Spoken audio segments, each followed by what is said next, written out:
ویدیوی آینده را در پناه الله باشین.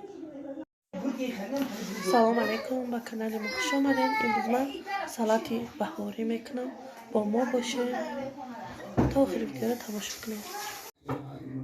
من سبزی، این کارتوشکا، گوشت مرغ همش را جوشاندم.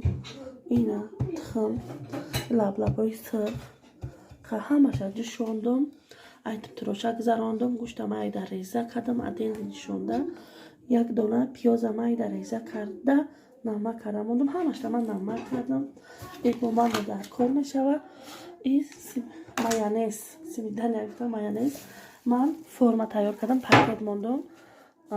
اینا با دلالی چپا بکنیم، یکم در این فرم خچاب قپاکتا در این میکنیم.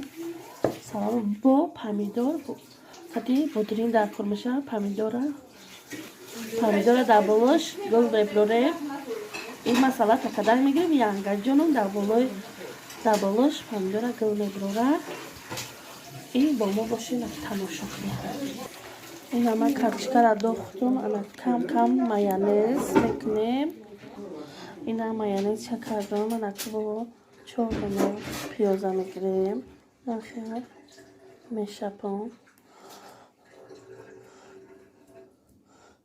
پیازم سالاد خوشرو میکنم. وقتی میکنم پیازم خوشرو همش نمیشپم، چوبناش میشپم بسته.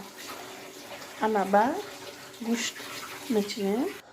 اینا گوشتی مرغونه شیرانه که با مایونز میکنیم.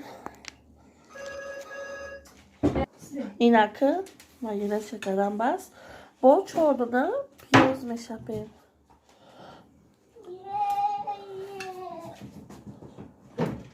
هر یک چکدن ده پیاز چپیدن میگیریم. اینا چپا کردم، انا که آستر میگیریم. آستا انا گرفتیم. انا که بولش رو میکنیم کدی لبلبا. انا که با خوش رو مایونز میگیریم میشکیم. اما جوشتا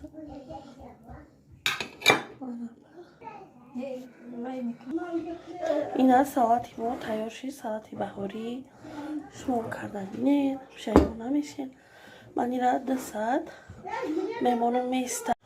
اینا سالاد ما تیار شد. سالاد بهاری ما گنده با مزه میشه. شما هم کرده بینین شیران نمیشوین.